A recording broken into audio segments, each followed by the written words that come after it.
3, 2, 1. What is happening, ladies and gentlemen? It is me, Tmike, back again. You're probably fed up of me, but listen, I'm still sponsored by Mr. and Mrs. Keeper at 130 Donegal Street. Still giving me the best of products, and I'm still sponsored by Can I Help UK, and I'm still sponsored by Wonka Wave. So as long as those boys are backing us, we'll be sitting on this sofa. Today, I've got the amazing Nathan Elemen. What is the crack with you, dog? What is the crack with you? Yeah, not much. Thanks for having me. Buzzing to have you on. Yeah, just thought you're a boy that's doing so much work and is so busy, and you're also not just doing loads of work and staying busy. You're doing loads of work that's fucking amazing to watch. So, Thank you. who better to have on? Do you know what I mean? I don't want to have people that, I don't want to have people that aren't interesting. You do really interesting work, and I'm going to try and get a good few stories out of you. We get on because I definitely feel like we have the similar work ethic. Definitely. I mean, anything I'll say to you will probably go off of that. Whereas, keep working, keep trying hard, keep doing what you're doing, believe in yourself, and like things will happen. Yeah, and that's definitely like we're on it. We're making. Oh no, 110%. We're grinding. But no, thanks for having me on. No problem. Basically, the first thing I want to get in about is just in case anyone watching doesn't really know who you are, do you want to give us a bit of a background in terms of what you do, why you do it? Yeah, so I'm a film and TV producer. I work in high-end TV productions with like Apple TV. I've done a couple Paramount stuff, Netflix. I get about. You get about. No, I looked at your IMDb fucking Star Wars and all on it, you maniac. Yeah, so I mean that was the start, like crazy. Would you say that was the one where that changed your career? Do you think that was the pivoting point in your career? I remember when I got that job because, I mean, from growing all the way back, I must have been 14, 15, and I was making my own short films. Yeah. And I was going to like little networking events. I grew up in London, so I used to hang out in like a Camden community centre. Right. And then every now and then they'll let me share their short movie. Like I'll have a movie and they'll be like, oh, look at this one. And they always picked me up, and it was really nice. They built me all the confidence. That's class. Came from there. Like, in that nice social. Having that support system really early on. Yeah, so the support system just helps me out. Well, I think that's pivotal in any sort of thing, and that's my main goal with this place. We've got a fund called the Creative Corner, where as long as you put our sponsorship on what you're doing and just let people know, then the sponsors will cover your project and it will be free. Yeah. So we're trying to do that extra wee bit because, and I'm sure you know yourself as well, like London's pretty similar to Belfast, where I think it's very easy to get caught up in just stupid shit. Or it's very easy to get caught up and then just give your life away to something, whether it be a dead-end job because you're trying to pay your overdraft off from fucking uni, or you end up fucking in the streets acting a dickhead or something. There's always a load of things that can take you away from what you're doing, and I think as soon as you get a hub like that, where it's safe to do whatever you want, no one's going to judge you, no one's going to treat you any differently or think you're a weirdo. I think as soon as you've got that whole outside stuff that you might get entangled with all just sort of dissolves and fades away. Yeah. So... Because even from that, something happened about 2 weeks ago. I was in London working on a shoot. Right. What's your woman called? Io from The Bear. Have you seen The Bear? Oh, Smashing Show. Yeah, so she was on it. She was on the show, got to meet her. She's lovely, absolutely lovely person. But then there was another cast member on there who turns out he's gonna be the love interest. Right. Within the show. He was I think it's about cast number 12 in the list, and you know he pops in and out. Not a main part of the story, but a pretty recurring role. Aye. At the end of it, like we're all saying goodbye to the cast members. Been a successful day, and he goes, oh, "You're Nathan, aren't you?" And I was like, "Why is one of the main cast like talking to me? I'm just here to make sure you get your information. You're coming in and out. You get home safely, you know." And he goes, "You're friends with Fiessa?"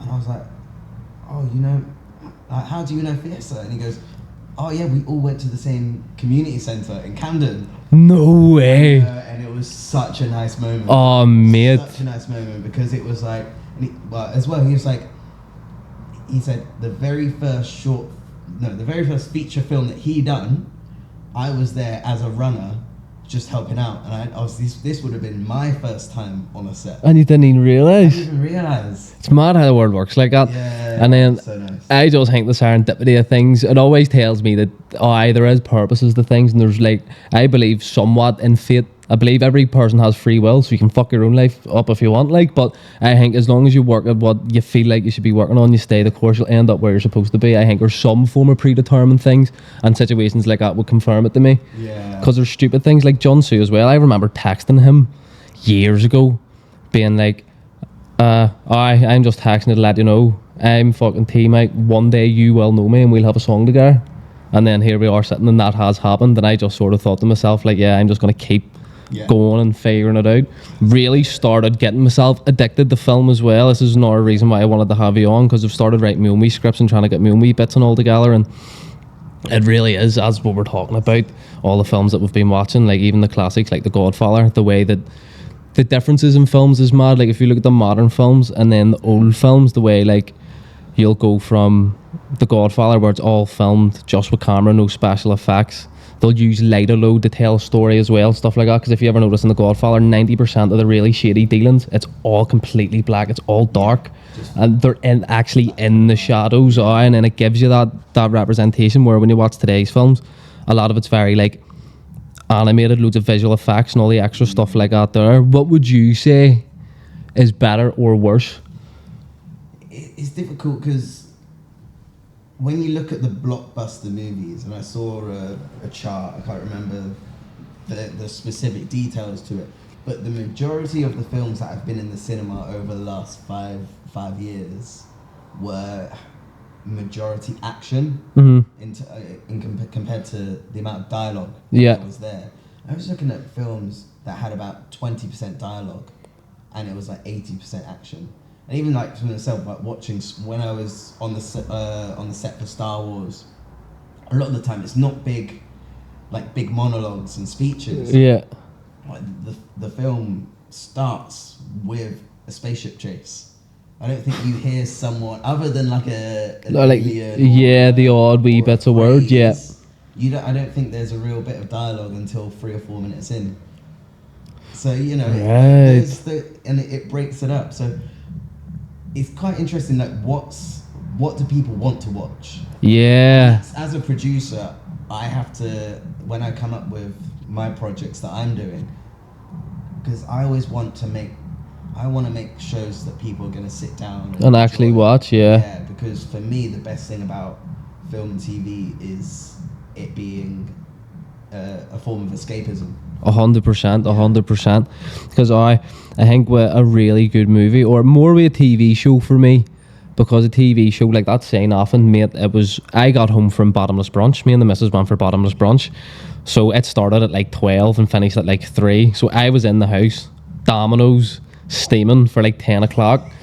Saying off, and it just came out, mate. I sat and watched episode after episode. I finished the entire season in the one sitting. I just think with a good TV show, I get really gripped to it. Do you know how a fun one about that? Because I remember one of my friends was slightly connected with it. Yeah. I was incredibly surprised they, other than their like location shots, say like drone shots over Belfast, it was all filmed in like Liverpool. Oh, serious? Yeah. No, because mate, they do that all the time. Yeah. Or like I've noticed as well, like them, like anything that's really like shot in Belfast in the old times, like it really is just at McMaster Street in East Belfast. The film at Dirks has still got the old cobble roads, and then they'll like fuck off somewhere else and do the rest of it, like so they will. Because we saw it all over social media this week. Spider-Man. Yeah. You seen it? Yeah, but then I seen a video, and it didn't look like Spider-Man. It looked like something in a fucking theme park or something. Is that what it was? It's their second unit doing. They just do the stunts. It wouldn't be Tom Holland in that suit. Oh, because he took a nasty bump, like, so he did. Yeah, no way. Because I didn't think it was real. I thought, is this like one of those shows you pay to go see at like Disneyland or something? Yeah. Because I was just like, there's no way Tom Holland's doing that. Yeah, he's like surfing on something, isn't he? He like swings on the wire and then he gets like smashed through like a couple different metal slats on the side of a building. Yeah. I don't think stuntmen are paid enough, like. The public commentary there Oh. as it goes by. It's fucking Spider-Man. And you know for a fact if Spider-Man was real, that's what it would be. Because Yeah. in the movies, it's always like, oh my God, That is Spider-Man. Or like some kid going, go Spider-Man. In reality, it's someone going, holy fuck, look at that. Do you know what I mean? I love the way like Americans do films, because I think if you ever like just watch like just normal American people going about their day and all, you can tell that they've adapted the way like film dialogue is into their daily life, because they all speak like they're in a movie, and I think it's because they do that in the movies and they've always been doing it, and they're like, this is how Americans talk. Like, I really do think that. I definitely think you pick the characters that you like and you emulate them. I don't think people realise that. Like, it's everything. It's not just... Because I'm a musician, everyone would always think, he picks his favourite rapper. Like, yeah, that's who his idols would be. But I think it's like a culmination of all the people that, like, you respect the values of, and you like the way that they practice their life. And then you just take the wee bits that you like, and then you sort of morph it into your own version of a person. This is why I always think as well, you can't complain if someone does something that's kind of similar to what you're doing, or like if someone puts out a tune and it sounds a wee bit like mine. I'm just like, the art repeats itself. There's nothing new role in the terms of like art. Like, there's nothing that's never been done. There's nothing that won't be done again. Like, I think there's some groundbreaking, and like you can push an envelope with some things, like. But I think we need to bring back the comedy movies. and because you guys talk about Happy Gilmore. Yeah, Happy Gilmore 2 was really good, but my hot take on it is that why the fuck does Happy Gilmore need so much CGI? It was stupid. Like, that was my only issue.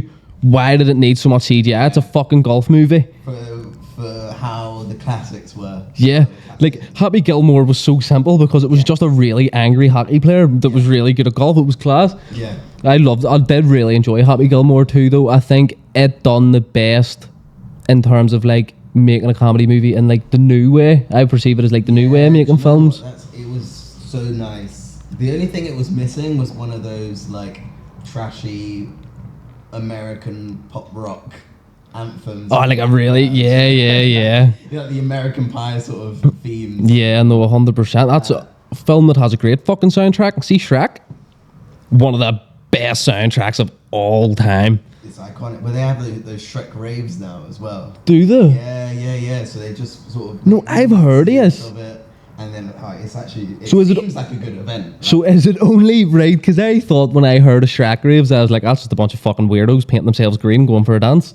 Yeah. But is it like, do you dress as Shrek, or do you just go listen to like the soundtrack remix? Everyone from... I haven't been, but everyone from all the pictures and what I've heard... Dress like Shrek? Like the gingerbread man, you've got like... Mate. Three Little Pigs, Donkey... Obviously, a couple people with the Shrek ears. I actually think that the people that go with Shrek, the ones that put minimal effort in.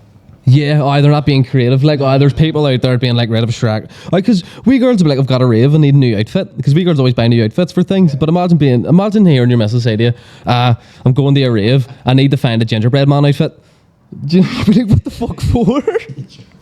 Are you sure that's the rave for you? Oh no, because I don't go to raves. I don't particularly enjoy them, to be honest. But do you know what? I think I'm just like Roy Keane. Do you ever see the way Roy Keane approaches life? Like I fucking hate dancing.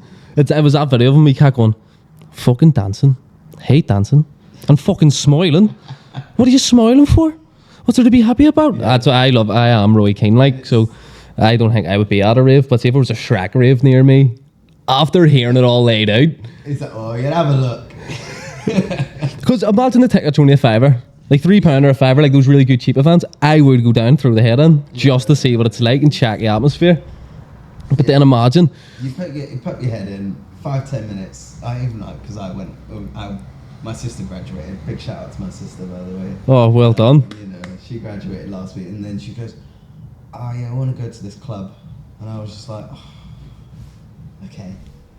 Literally, I was there, and I was like, do you know what? I had a nice time, but you know when it's time to call it a night. Oh yeah. You know, and like that could have been 5 minutes in. You made it there. Yeah, you got there and like, I've shown my face. That's all I really wanted to do. I've shown my face. Alright, because I love the good old French accent as well. Like, see when you're at a function, then, because then if I tell people that I'm leaving, they're going to be like, oh no mate, stay for another drink. Yeah. Fuck that. I make sure that I've had a good old interaction. But see if I know I'm leaving and say there's you two there, I'm going to go over and have a wee conversation with you, and then just leave. Because then you can't turn around and be like, I just fucking came and left. No, because he interacted with us and showed my face and then I dipped out the door. It's also when you say goodbye to one person, but then there's like a group of like 7, 8. Oh, and then you have to go about saying goodbye to everyone and all. Do the hugs and. Oh no, I'm not a big hugger at all. Like, so I'm not. Yeah, you're a big soft idiot. So. Oh no, I really, really am. But I'm not a big hugger. It just gives me contact autism or something. I'm like, I don't know what to do with my arms and all. And then my neck starts going in. I'm like, ah, shit. So yeah, well, I can know because I get autism at random periods of time and points and all. It'll be like, see the sound of like a train stopping. That's enough to send me over the edge. See that screech of the metal? Oh, it makes my whole body vibrate. It's disgusting. Or butterflies. Fucking hate butterflies. Absolutely terrified of them. Have you had the sound cancelling headphones? Have you used them? No, I'm not that autistic. Like that's like level 2. But like, so I'm sure I'm not autistic. Maybe everyone's a little. It's a spectrum. You're on it somewhere. Yeah. The slightest bit. But so I got the headphones anyway, just to listen to my music, just for traveling. Oh, I thought you meant like the ones that the really autistic, like just the builder headphones, just to block out it, right? Just turning up, just no, just did some music. Right. So I just got myself some nice Sony headphones, but they work like a treat. Right, cancels out everything. But now, even if I'm wearing them, I'm walking around the supermarket, and I take them off. So overwhelmed. So much is going on there, and now you're overstimulated. Sound is out in the world. No facts, because that's noise pollution is a thing. It's a fucking terrible thing. Because even when I worked in the office, I worked for the civil service for a bit, and I had a wee office job. And mate, see sitting there with the headphones in, trying to have a conversation with this person, but I can hear 312 other conversations at the same time. Mate, it was so difficult. I would make me stutter and all.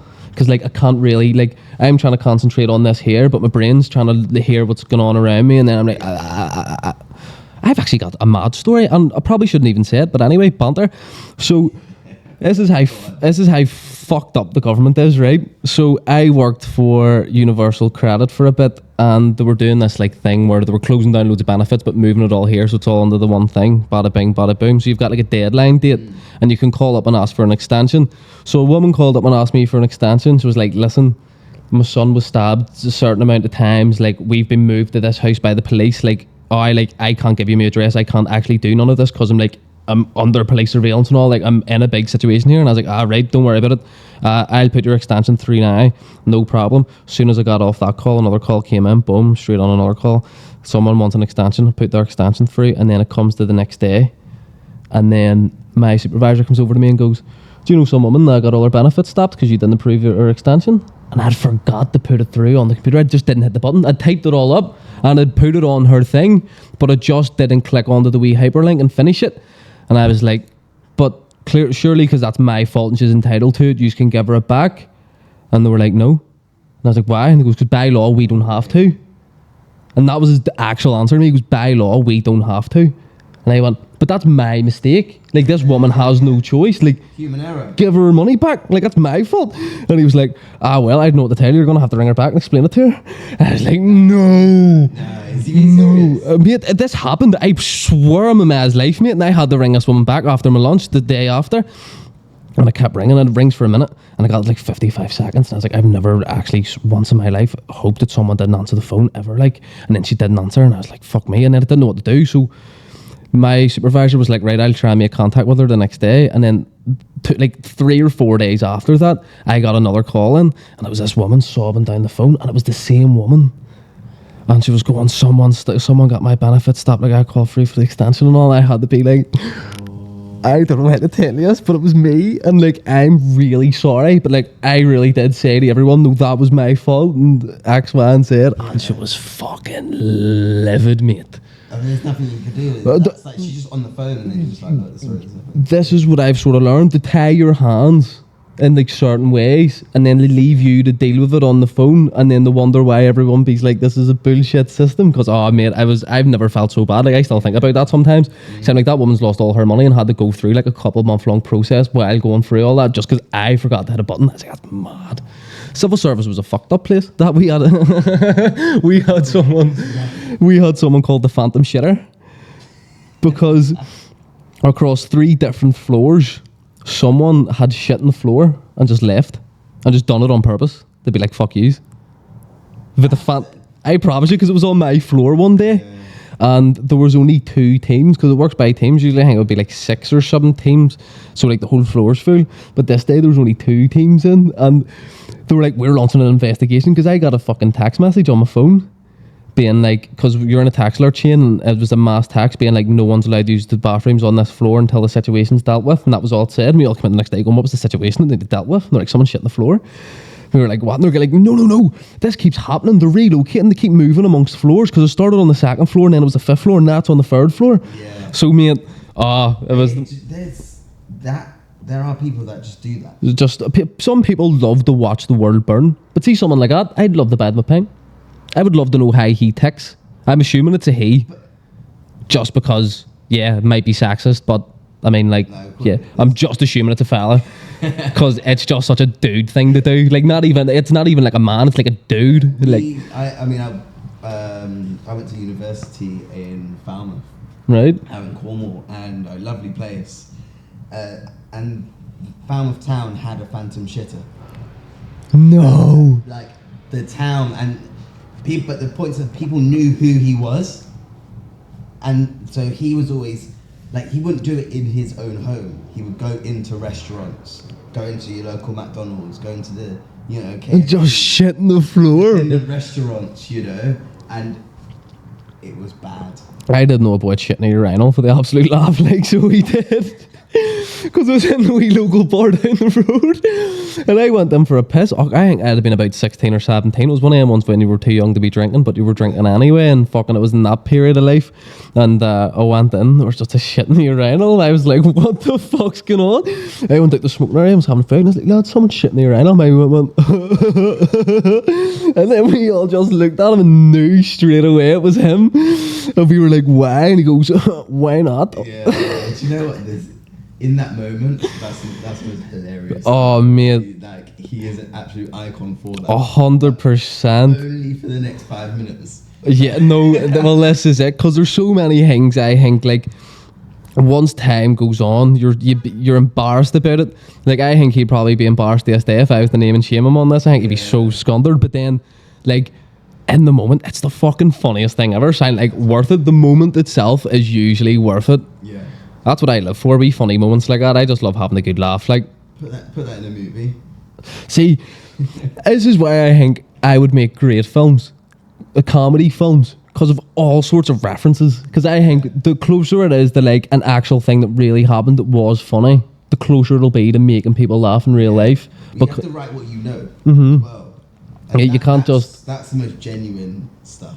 Yeah, because I think if I was, say, for example, I was to go write this really fucking meta rom-com like thing, once it all comes together, the people that want to watch a really meta rom-com are going to be like, well, this is shit, because this fella that's doing this doesn't have a clue what we like.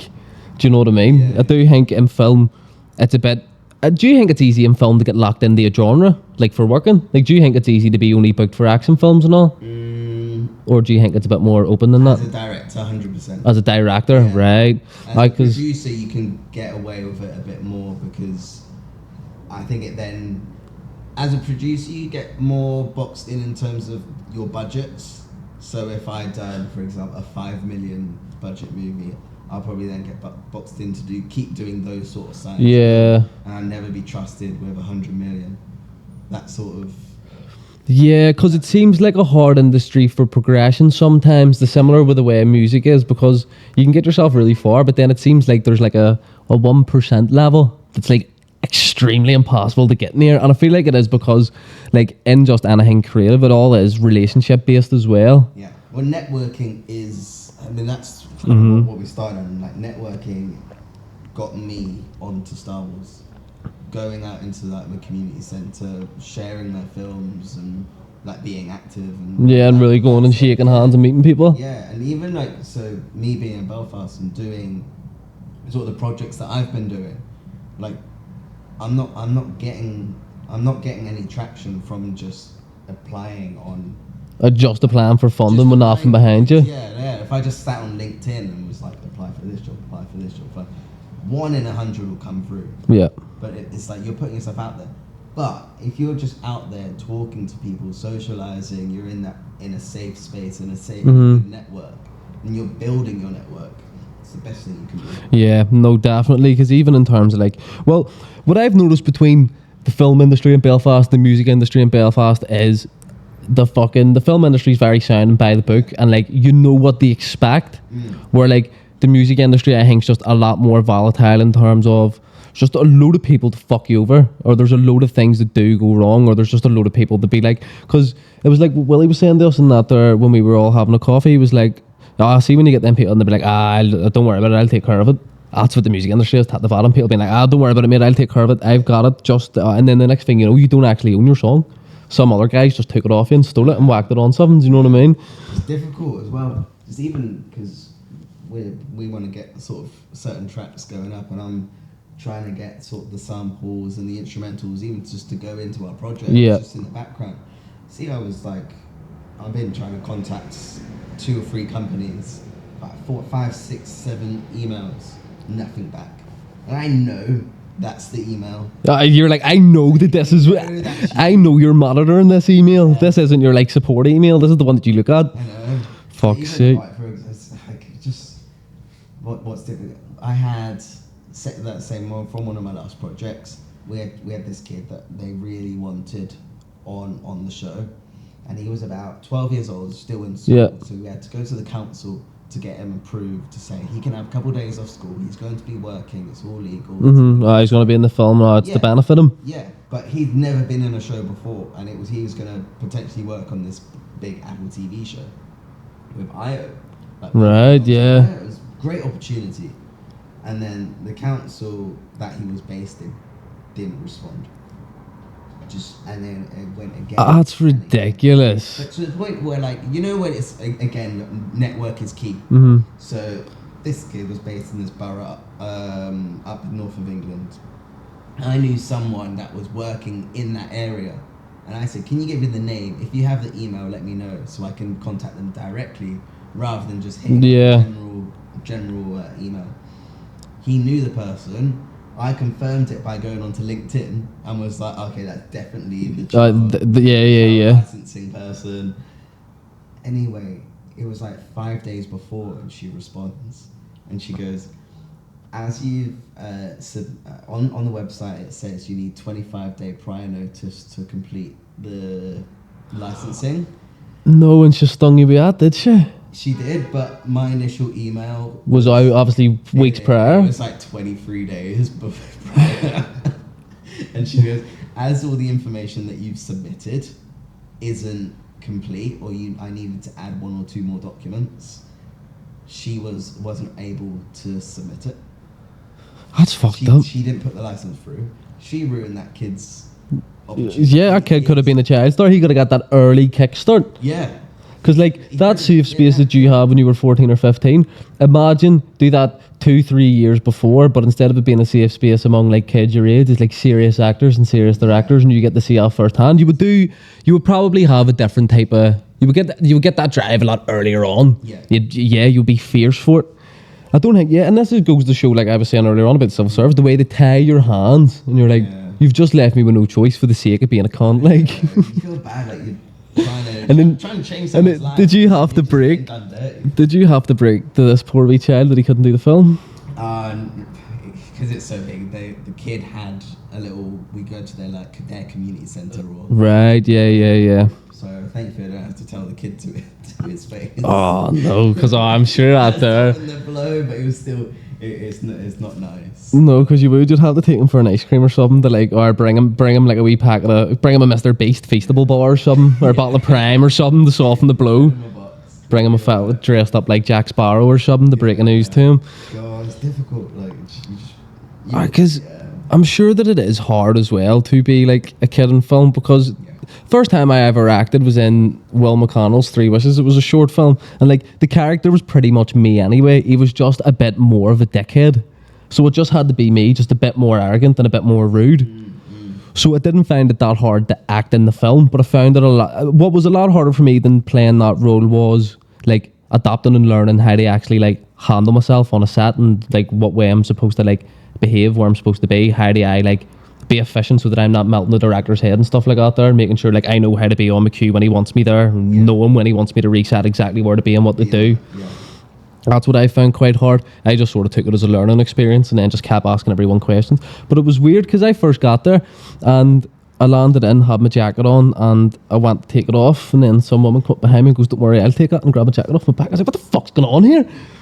It was my first time ever being on a set, and see how well everyone treated you and how nice everyone was. Like, it was really confusing to me. And there was the very first day, I was like, I got home and my mate was like, "So how was it?" And I was like, "I don't know if I trust these cunts, they're all too nice." I was like, "There's something going on." One of them took my jacket off and he was like, "Mate, wind your neck in. This is just how, like, that's obviously going to be. Like, either all just sound and you're all working on something." Then I got back a second day and I really was like an eye-opener to me. I was like, "Mate, this was so," it was just so enjoyable. I thought that, I've heard like horror stories of wee mates that have tried acting. They're just like, like I had to be there for all sorts of hours, was absolutely starving. The film didn't even come out well.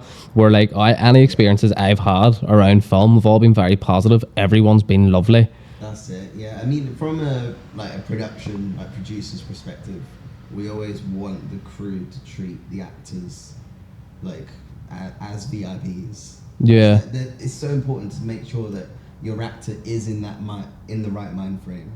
And they're relaxed. If they've had a rough day for whatever reason, we need to help them get into character. Fair. Because at the end of the day,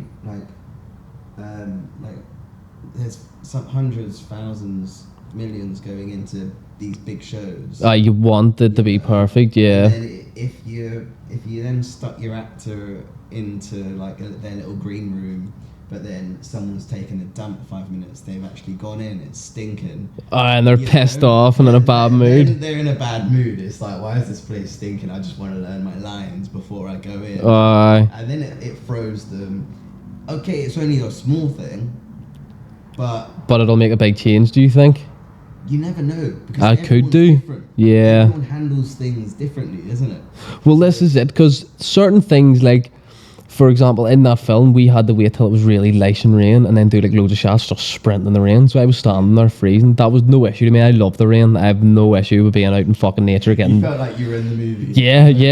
I love that scene, standing in the rain, loads of fucking... Yeah, I walk up a road and give them the finger and be like, "Fuck you as well," and like walk away. And it's light and I was like, no, this is the role I was born to play. And then it was when we were in the wee fucking, what was it? It was like an old warehouse, and we were doing the scenes in there, and I was sitting around, and it was all the dust and stuff, and I started getting dead asthmatic and all, and I was like, right, sweet. That was probably the only time where I was like, this is a bit shit. Yeah. But again, that was just my fault for having shit lungs. But then if I was to walk in somewhere and it stunk as shit, I think that'll put me off for the day. Like, I think something like that, no. You just reminded me of like a quite fun story of sort of. So I worked on The Ex-Wife, which you may know. Yeah. So Paramount, go and watch it. It's a brilliant show, but we actually filmed that entirely. Season 2 was in Cyprus. Oh, serious? And the heat. Wild. The heat was. I mean, there was a day where like we just had to pause filming because it was so hot. How many degrees are we talking? And also, you're talking about 40? In the 40s. Killer, like. And keep in mind, everyone at home, you might be thinking, fuck, you're in a sunny country and all what he's complaining for. Mate, you need to keep in mind, every fucker's holding heavy equipment. Yeah, that's it. Everyone's holding heavy equipment. Everyone's moving shit left, right and centre. It's not, yeah. Fast paced, you've no time to fuck about. Like, it's 40 degrees, but you might be in a really tight space. And you've got the lights. The lights project out heat as well. Oh, no, 100%, yeah. Like, it all just gets... I think that people have an unrealistic expectation of what making a film is like, because I only really know from the actor's perspective. So like for me, it was dead easy in the terms of, mate, yeah, you're being lifted and laid, people are looking after you really well. Like I could see how acting's hard when you're doing like a big feature film and it's a really difficult role and you're stepping out of your comfort zone. I could see how all that'd be difficult, but like physically it's fine. Where for the fucking crew and everyone else, it's such a physical hard... It is like a labour job in terms of what you're lifting and what you're moving, but then it's also such a technical job as well. So I don't think people give like the crew enough shine, because even your boy, I think he done Game of Thrones, but he had the big fucking spider out. He looked like Dr. Octopus and all with a big thing on. Oh, I was mad, like, and I was like, why have you got that? And he goes, mate, if you felt the way to ask Kramer, you'd know exactly what I'm talking about. I was like, fair enough. So, you know, like, there's just, like, things like Dune. Everyone's kind of loves the whole, just what it is. It's a spectacle. It's an amazing film. But, obviously, all in the sand. You know, it's like the sand's always perfect. Do you reckon they have to reset the sand after takes and shit? The sand every single shot. No. Every single shot. No. And so I've got a friend who's worked on both of them that have come out so far, and he was telling me, because he was like, he ships out a container, a full container full of rakes. That's mental. Rakes. Just rakes. You know? Jesus. It's a serious job. Yeah. And then again, like, you're resetting it, but you're in the middle of the desert. It's hot as hell. And you also have to make sure, like, looking at this and then looking at that and then looking at this, right, that is the same. Exactly. Because then as well, I'm assuming if they're that tight about it, if it comes to editing, they'd be like, that the sound's not the same. Imagine raking it. You go all the way up to the top, right? And then you've missed the footstep at the bottom. So you've got to walk And go the whole way back up. It happens. Man. Shout out to the standby props. No, 100%. And this is why I think, I keep seeing, Lots of love. I keep seeing people sharing, like, fucking, like, what is it? It's like a national minimum wage in the arts or a national living wage in the arts. Because obviously in music, there's a lot of work for free for fucking ages, and then you'll get something. And I know that in film, it's like, yeah, you just come on and learn, and you do all sorts. And then I think back in like old Hollywood days, like I think all those people were treated like shit, like had to do all sorts for fuck all. That's the way I think it would have been like. Like people, I've heard stories of people just turning up onto film sets where they know where it's happening, and they're just asking someone for a job. Like there and then, like at the gate, as well, can I help out? Is there any work going? Like, can I give you my number if something happens like next week? They've got jobs that way. You see, it seems like one of those, because that takes some confidence. And it's only really things like the music industry and stuff like in those industries where you really have to put yourself out there. Music industry seems like one of them places. If you just be like, I'm willing to work and I'm willing to learn, people are like, no problem, come on, have a go. Yeah. I think it's one of them ones you can build an empire out of it from nothing if you really, really try your hardest at it and you work well at it. Are we allowed to talk about our project? Probably not. Not yet. Probably not. Fair enough. Not yet. Fair enough. It's gonna be good. I know it is probably gonna be good. It's so good, but can't tell us. That's how you know it's good. Yeah. Yeah, because I've just been really. I was thinking it was just really funny when me and you ended up getting in contact with each other, because it was a couple days before me and you got in contact with each other. I had said to my girlfriend, she was like, we were talking about film, and I was like, yeah, it's one of those ones where everyone's really nice, but you also need to make sure that you give the same back to everyone, because everyone's working so hard and they're all really nice, and you got to be nice to them because it's a small enough community and everyone's going to remember you, and you want to be able to work with each other again. Yeah. And then it was when you had said to me that I got a couple of recommendations to you, and I said to her, I was like, that actually proves my point, because I was only in like I was in one film and had like a proper like speaking role. And then I was in another film called Haunted Ulster. I think it might be on Apple TV. I think it is on Apple TV. But I played a paramilitary man. So I was in an advert in the film. So like the film's a horror film, and then like the TV just turns itself on that's set in the trouble. So it's like an anti-paramilitary ad, and I get in the back of a taxi and I'm like, 32 Grovewood close please mate. And then the taxi driver starts driving, and then he stops the car, and then I shoot him, and then I get out, and then I shoot him again, and I run like fuck up an Andrew. I think you're loving it. I was loving it. I was like, this is class.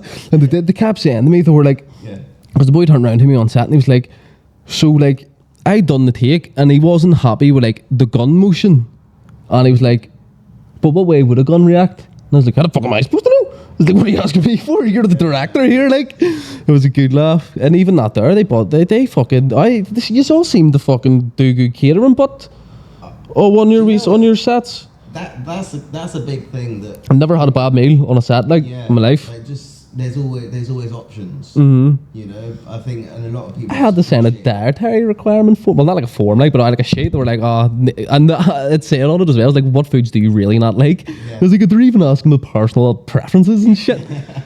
But I think that's it, like as well. But that does come a part of like as a producer in production, we want to make sure everyone's safe. Mm-hmm. You know, I don't want to give you like some celery and then you just start choking out. You know, so we've got to look at the overall picture, and it's so difficult. Because there's a lot more moving parts than I think anyone would actually think. Yeah, and it's quite because it is always put in a way of like, oh, like this is a good thing, but you just like tell us what you like and what you want, and then we'll look at the overall picture. And at the end of the day, if we just have to tell everyone no peanuts, then it's like, Oh yeah, that's just the way it is. That's how it's gonna be. But yeah, it's keeping people safe. It's you know, working hard, making sure everyone's happy. Safe environment's just key to making good content. Yeah, because even because I think the average Joe would have a certain perception about films, because when you hear like old Hollywood stories and stuff, like when I think of Hollywood, I do think of like some absolute mad bastards. But then when even that their Three Wishes film, there was originally like a really heavily intimate scene. It was like loads of kissing and stuff from me and the actress, but then it was written out, and it was just like we got like really close, and like we were like grabbing each other. And we even then still had an intimacy coordinator that was the woman that worked on Euphoria. And I don't know what I expected. I didn't really expect anything, to be fair, but it was, when I sat down, I was like, right, this is all a lot more regulated than you think. And you know that she's on a good wage because she done that Euphoria as well. Like, this is a 15-minute film. Euphoria is brilliant, actually. I quite enjoyed it. Did you like it? Because I know some people are a bit like... I didn't get fully into it. I think I only watched like an episode and a bit. I did find it very entertaining. But what else was I watching? I was watching something else at the time, and it was taking up all of my attention, so it was. I'm trying to keep in mind what it was. I would say Euphoria is a good show, but I struggle to... They're meant to be like kids, but some of the themes are so heavy, so sex forward. So it's how it's like bam, bam, bam. This is an issue. This is an issue. This is an issue. Yet they're kids. Yeah. You know, shout out Twilight, you know. Say Twilight? Twilight.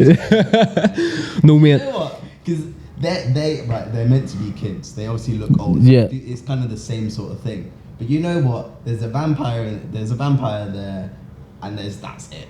It's simple. Euphoria is great because it's fun, but then it's like Twilight becomes more realistic. Honestly, yeah. I swear Twilight's more realistic than Euphoria.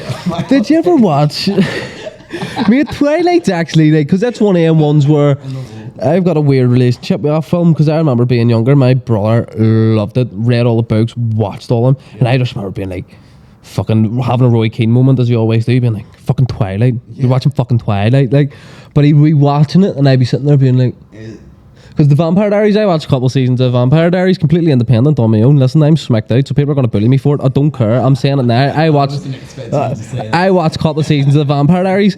I thought it was alright. I didn't have an issue with it. It was when someone asked me, and this was generally why I stopped watching it. I told my wee mate that I'd watched it, and he goes, "Oh, you Team Staffner or fucking Team Damon?" I was like, "I'm not watching the show anymore." I was like, I'm done with it. You're taking it too far. It's becoming too much of a part of my life. It was really good. It's the American teenage drama-y, like the problems that end up popping up in those shows. Because like there's fucking 3,000-year-old vampires trying to kill them, and they're like, no, but like you lied to her, and that's not what this friendship's about. You're like, you have bigger fucking issues. I'm like, look at the big picture. But then, did you watch the Scream TV show? No, I didn't. Channel 4 was that? I think it was Netflix, was it not? Are you on about the Scream, that one with the girls in it? No. It's like the younger one.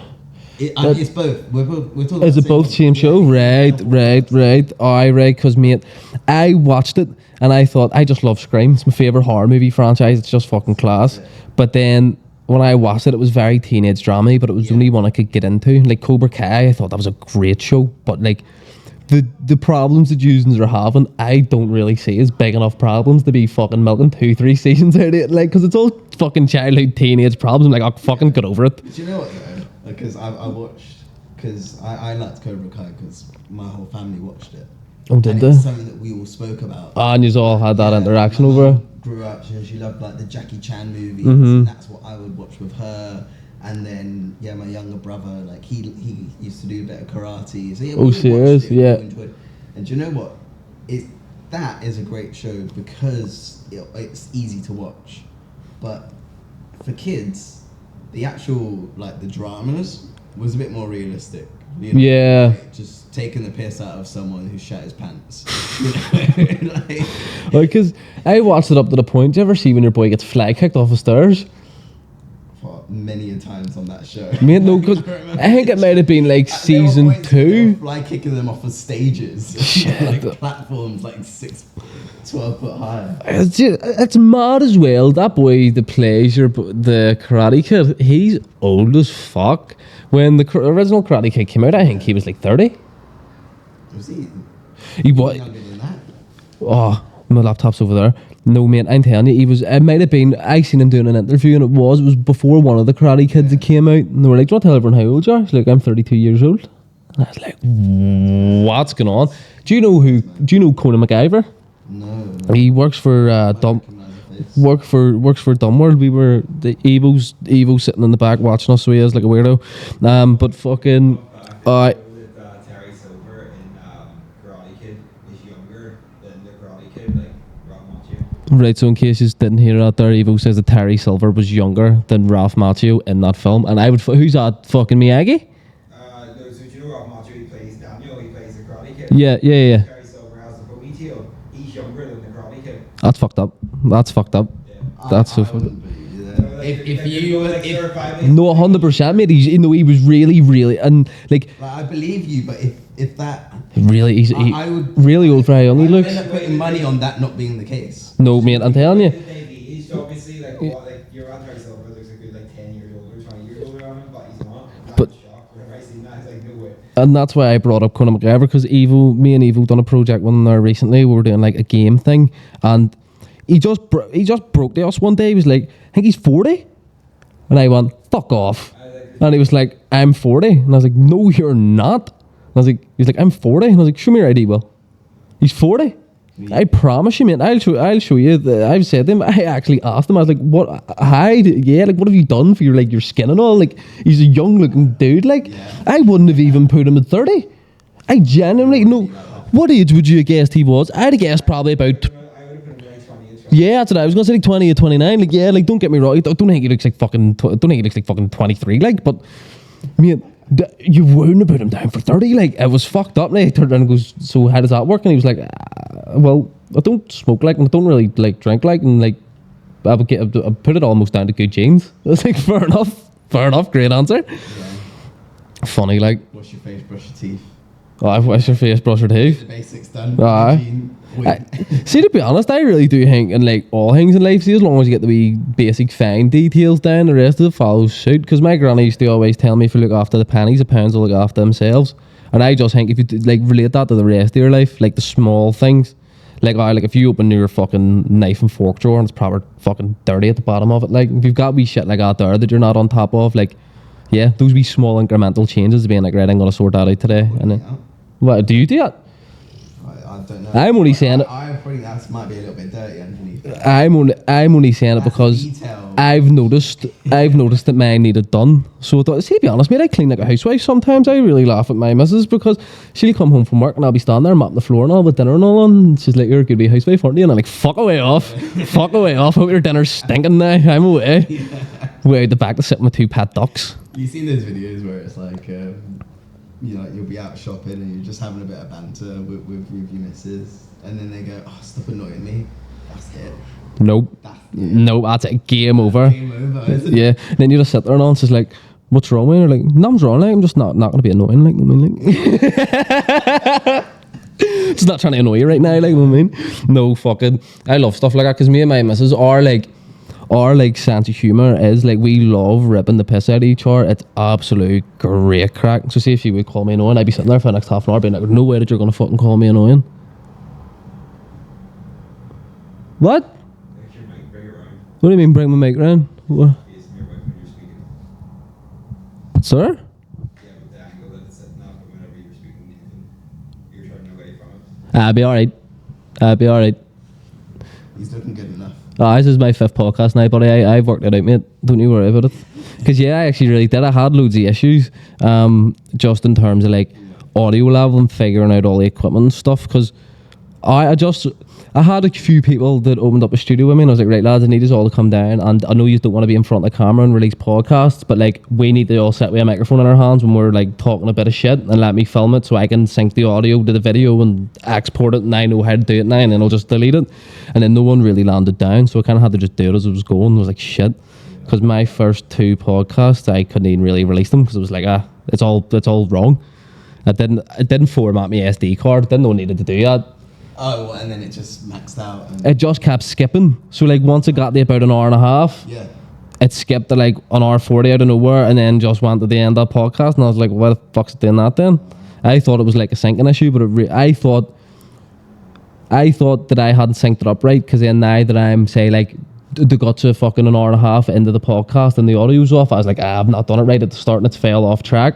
But it didn't, and it took me, I was trying to edit it for 2 days, keeping being like, I promise you this is in line with this one. I clap it in, it should all be fine, and then I realised somewhere along the line it just started skipping, and I was like, well, that's fucked up. That's the thing that people don't realise when it comes to like content and like anything that's like being produced. The technology usually works against you. Like, There's so many details. it's mad. You know, even like for all the projects that I've done, there's always something new. Someone will always they'll tell me something like, oh, so we're gonna use this Technicolor thingamajig 3502, and I'm like, what? Like, There's always something. A bit of equipment, or you know, so there's always something to learn, but yet getting all those pieces of the puzzle. And then getting it all right, and the logistical admin side of things is absolutely insane. Like, that's why I just think, I don't think people understand how hard you work, because for you to be doing all the admin of your own projects while also taking on other jobs and doing that too, like working in the background on your own stuff while also like working, like you're dedicating so much time and effort to your craft. I rave about, just as a producer myself, like projects need producers. And I'm seeing so many young directors who are incredibly talented, but just have an idea and just want to go and create. And I would say, okay, man, take a step back, get your production right. Find someone to help you, get a producer. And even like with for our projects that we're working on, you know, I'll ask someone about something or for permission to use a certain prop or an item. Next thing you know, they're so happy to help us. They know that we're doing it, and then you find yourself with a load of free shit. Aye. You know? And it's all like at first you think, oh no, but I don't want to do it because then I might end up having to pay for it, or like I might like just get rejected and then I can't do it at all. No, there is that to an extent. Like, what is it like? Do it now and beg, like, ask for forgiveness after. Well, this is what I said the other day, and we were talking about something, because we were talking about something that I was like, see, to be honest, I think it'd be easier just to ask for forgiveness instead of permission. Like, for certain things, I do think, especially like in music as well, I think that's the case, because when it comes to like getting your foot in the door, like getting put on a show and stuff like that, or like even people being like, I don't really know anyone down here and it's an open mic, I don't really want to go up and fucking like do too much, and everyone be like, who the fuck's this guy? Fuck that, ask for forgiveness, not permission. I think you may as well just put your foot in the door and have a go. That's it. Getting out there is a great step. With these directors that just have these big ideas, have a moment and get other people in there to help you and build a bit of a team. Build up a team. It's so important. And even like, so when I went on to the last time I was doing this thing, and like I spoke to these guys, I was like, I want to use this area, which is fine. There was a small just parking fees, which is normal. But they're so happy to have us there that they'll have their local security, which should now expand over into our area. So if we're like getting up some artwork or like putting in some action vehicles to go there, don't need to worry about it. It's secure. It's all secured and sorted and looked after. If it's secured, it's insured. Because this is another thing as well. The insurance, I would assume, is really, really mad, because I know people, videographers, and see, to be honest, I don't even want to say the videographers' names, because I just think that It's because they do music videos and stuff like that there, and a lot of the people that pay to get music videos done in this country are dodgy bastards. But like, there's some people that have 25k cameras. Like when it comes into all the attachments, all the wee bits and all, because like even one of those Red Dragons, that's a good out 20 grand, 20 some grand. Because I know a mate that has one, so I do, and yeah, it's just like, if that was to be like, people don't understand what things are worth as well. It's like I was saying, because we were talking about Spider-Man earlier. I was like, Tom Holland. That's not Tom Holland in the suit. Surfing this huge vehicle with cars blowing up. Yeah, no chance. No, it's him standing. Yeah. If he broke his leg. At the fuck, and then your whole production's halted too. That's why I respect the actors that really do like their own stunts. Like what do you call her? It was Katniss Everdeen. Jennifer Lawrence, because I always get her confused with Scarlett Johansson. She broke her rib. She broke like two. She broke a couple of ribs, like, so she did doing a stunt for out there, and like, but she was out for a couple of months, like. And they're like, the amount of money that you've already spent in booking all the things that you're using, and now you have to be like, I cancelled it, and now I have to book it again, because even well, like it's time consuming. Oh, because that there game thing that we done, we were there for 2 days. Well, 2 different days it was booked out. It's $3,000 a day for that place. So it is, which is expensive. I think we done 2 half days, so it worked out the price of 1 full day. But like, mate, production's really expensive, and that was another question I wanted to ask you. Do you think, if someone wanted to become a producer, do you think that they would need to already have a certain amount of cash flow behind them to put into their films? No, because the best producer will find money. Fair. Like straight away. That's your hot take on it. Like, no, a good producer will be able to source and make his film grow. A good producer will be able to find money and make time. I think. They're bars. That's a bar. The two things, and that's exactly why I'm like, when I mentioned about like just directors with great, really talented directors, but just rush and go out and just do things way too quickly. Needs help from create a team, because they've rushed it. Push it 2-3 months down the line, right? You're not losing anything. If anything, you're gaining. Yeah, you're gaining because building traction. You're getting the word out there.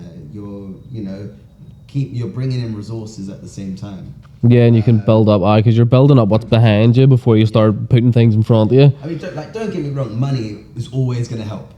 Like, but I just sort of, and I asked the question just because I know how expensive it is to put a production together, especially when you are building a team, because it's pretty much a specialist job and you want the right people doing it, so you need to pay them the right amount of money. How do you feel about the funding that's available for films in Northern Ireland? Do you think it is? Sparse. Is it actually? Yeah. Because from watching like the odd things like that fucking Belfast movie, and then you see the Say Nothing and all, you're like, surely because... What, say nothing? Yeah, like... It's not a Belfast movie though. I suppose because it's in the UK for most of it and stuff, but I think it just shows you that like people want to see, like, it's worldwide accepted now that like movies that come from Belfast about like Belfast stories and Belfast people are like, yeah, I'll watch it. Like we've sort of learned now that if it's a good enough story and it's shot well, people will watch it. So I just sort of thought, why is no one like doing that? Like even the Kneecat movie. Like why is no one like, yeah, because of the Kneecat movie, and then you've got Say Nothing, that Belfast movie. See, to be honest, I wasn't the biggest fan of it, to be honest. I thought it was alright. Didn't really follow the story that well, so I didn't. That was filmed in London. See, it's fucked up. It's fucked up. That was filmed in London during lockdown. Why does when that boy, that's Jamie Dornan or something, isn't it? Yeah. Why does his Belfast accent get worse when he's on camera? I even watching Mobland. They're all like that. Serious? Yeah, I don't know why. Mate, I don't get it, because we're like, what do you call him? Is it Jimmy Nesbitt? Is he the one from Sons of Anarchy? Yeah. He'll just start talking like this. And he's like, right. Or the guy plays Jerry Adams, he done a great job. Oh, yeah, nice. The guy played Jerry Adams and saying, he done a great job. I find it hilarious, because they keep calling their child, and she's 2 years younger, and he's going, silence, child. Just like a fucking 2 years younger than he. It was a smashing show. I just thought it was so well done. Yeah, it was really well done. The colours, the tones. Yeah, just the way the whole thing played off. The lighting on it is very, very well done. And they really didn't make it like... most people from Belfast cringe out watching Belfast on the screen, 'cause it's like a hyperbolized, ready for TV version of Belfast, where I feel like that Say Nothing was like pretty realistic. Like it was one of one of the best ones. In Yeah. my opinion. And for me, it's someone that's not from Northern Ireland. So I love like learning about the culture, Yeah. the history of it. So I probably take a bit more, like see it more from like a, I don't know, what's educational yet entertainment. Yeah. It's not too close to home for me. Yeah. So that's why I think Say Nothing was actually really good, because I felt like I learned from it, but at the same time didn't take it too seriously. And it was also really entertaining. Yeah. Because it did, when it came out, it caused a bit of stir, because like something to do with Jane McConville's family was like, why he's fucking putting all this out, like we got a bit of closure. But I do get that, because the family's going to be affected. But then I also do think as well that like that there was about, I think it's like 13 people or 12 people. It wasn't just Jane McConville that the show was about. The show was about multiple people's stories that never got a chance to be told as well.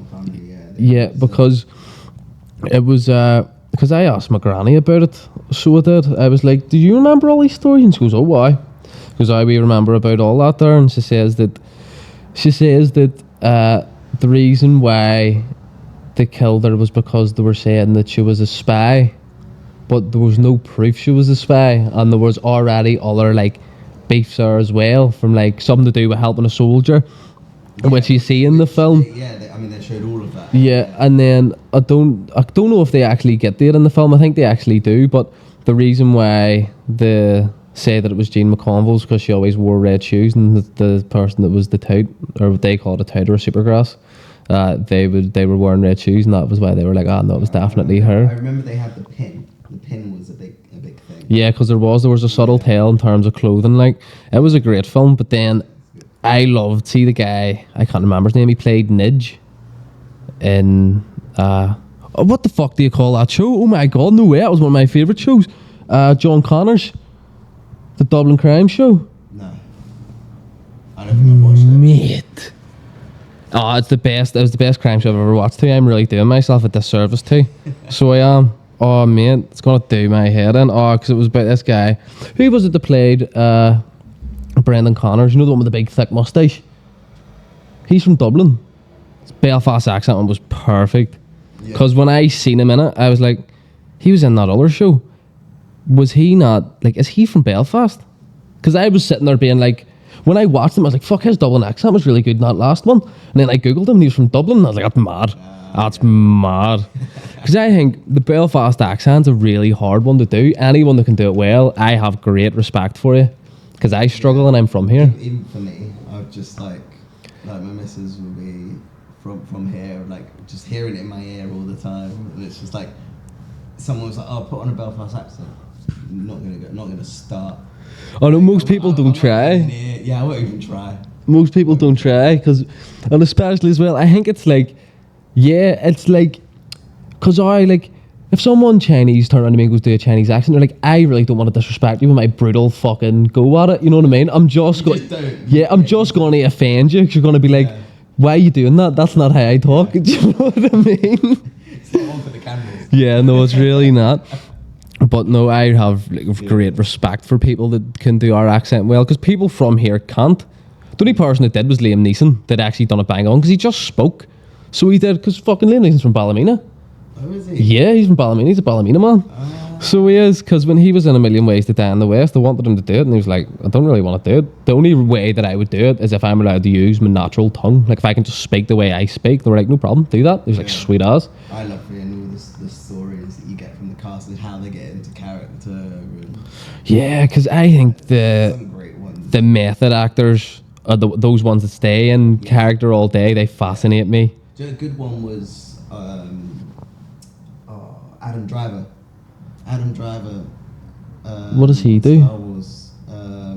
He plays Kylo Ren. Right? And he, like the proper villain, like it gets his like Darth Vader sort of in that mindset, but in the build up to it, so I was, like he's a bit of a method actor. So he would do certain things, and you would never. It's never malicious, but it is him. You know, he's being his character. Yeah, you know he's being a villain. Yeah, he'll be like, have his like someone will get him his food, and then he'll just leave it. You know, just like little bits, or like someone will go knock for him, but they'll make sure that they knock for him twice. See, because like little bits, and you know, and I can kind of tell because when he opens the door, when he like comes out, he's smiling, but like in that like cheeky way. Yeah, he's being like, I got you. Yeah. Because that sounds like, to the average Joe, you're probably like, why is he being a dick? But then if you have to portray like a really convincing villain, it's not as simple as soon as you get there, boom, I'm a villain now. You need to be in that like mind frame. It's like those angry scenes, that one of Tobey Maguire and his fucking woman's cheating on him and he takes the baseball bat and he smashes up the room. That's one of the most intense scenes I've ever seen in my entire life. See something like that, like you can't just walk in having a good day, especially being lifted and laid by all the lovely staff, getting coffees brought to you whenever you want and all, and then just snap and be angry as fuck. That's not easy to do. You have to be nice to them. You want them to be in the right mindset, but if they're gonna be a dick to you, sometimes. But to be fair, half the time you know when someone's a method actor, or you get a heads up maybe from the agent or like just their way of working. Just being like, so he likes to stay in character all day, so like, this is a 1920s detective film, so if he starts calling you tits and fucking doing all that stuff and all, then you're like, yeah, it's just him in character. Yeah. Within reason. Within reason, yeah. Because some people take it too far. Like the boy Heath Ledger, he was the Joker. Like, yeah, that was fucked up. Like he was saying Christian Bale fucking bullets with his name on them and all. He was like, this boy's mental. Because he really descended himself into like a real life darkness, just because he wanted to be able to show a real life darkness. So, yeah, such good shows. There's a load of sacrifice, I think, and things like that in certain roles. Like even Christian Bale's a great example. The way he's like gained and lost weight and stuff like that. Or what do you call your boys? It's Stephen Graham. Is he the Scouse fella?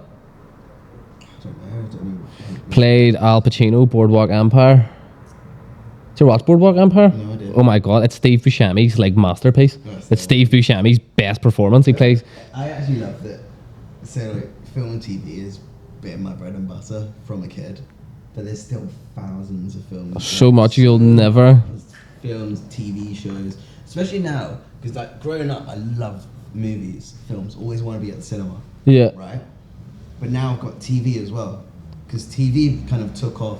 Because now you're getting about 10 around Netflix. Yeah, about Netflix o'clock. Like, but then you're also, it's because now with TV as well, you're getting good hour-long or like 50-minute episodes. Exactly it. So in a day, I remember there'll be days. There's a classic one like you put off a sickie at school and then your mum's like, oh, so I'm taking your PlayStation away. Then if you're so ill, you won't be able to. That's what my mum would do to me. Oh, and you fucking squeal the house down, like no chance. Screwing. So the next thing is, I was like, okay, well, no GTA for me. I guess I'll watch movies. But then like I would sit down and watch like three, four movies, and like absolutely, I'd just be hooked. But like now you watch one TV show. Well, this is it. You know, a day. And you're just addicted to it, yeah. Which is it's a good it's good thing. It's like seeing the whole arc and it's impressive. Yeah, and I think it shows that people's love for film has actually grown more, because now we're not just wanting to go watch like a 2-hour-long film. Yeah. We're wanting to sit here with like 12 multiple hour-long episodes in a season and let me watch as many as I want. I think for me, that's why I would sort of go to TV a bit more, because it's like, once I watch that story, it's over and done with when it's a film. Where like a TV show, like, oh, it's going to keep running until I want it to stop. Do you find that if you watch a really good like film, are you more impressed than if you watch a really good? 1,000%, I think, because for like The Godfather, to me, the first Godfather, I think is a really good example, because not a lot action happens. Like, fuck all action happens. Don Corleone gets shot. Some other guy gets shot. The son gets shot, and I think that's pretty much it. The rest of it's all the political underworld, the backroom dealings and stuff. Everything that sets up like the political implosion in The Godfather 2. So when I watched that first one, and so little action happens, but it's such a cult classic. There's so many classic lines. You're hooked. It's like the tone. No special effects. It's just sheer star power is what I would be calling it, because it's even like when Don Corleone, like, he'll talk and he'll be like, you come to me asking for justice, and he'll sit on it for like 15 seconds, and you're sitting there and you're like, what's he going to say next? I mean, I've watched Godfather loads of times.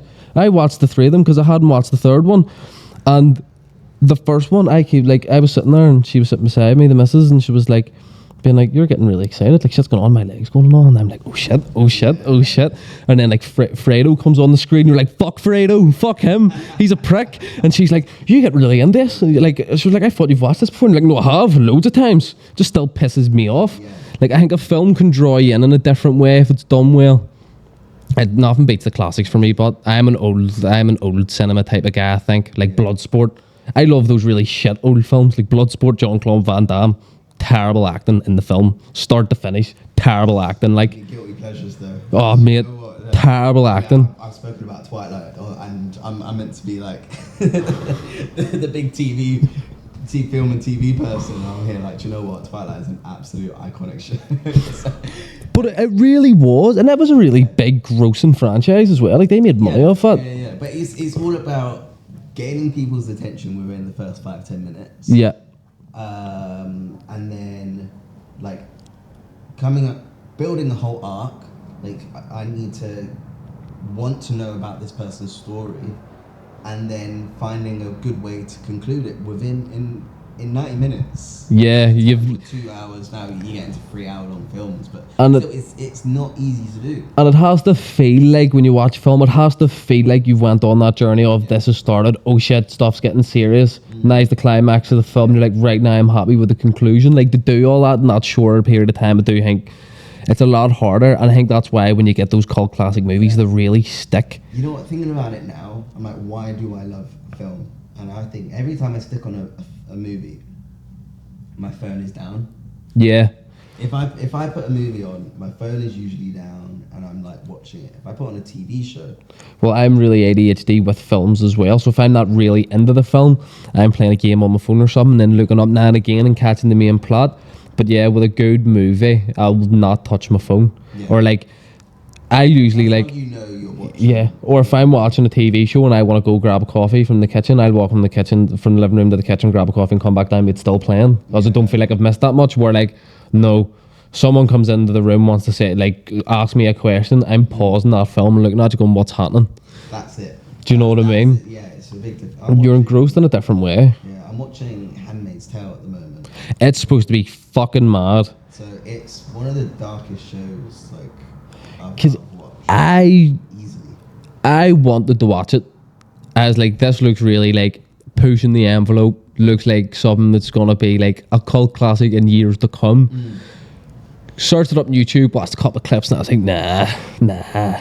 Anything like rapey or like really like over the top like that, or anything that's like really like fucking food on your throat like that, I'm like, it makes me feel a bit uncomfortable watching it. Like, yeah. So like, especially because I mean, I watched about 3 seasons for about a couple years back.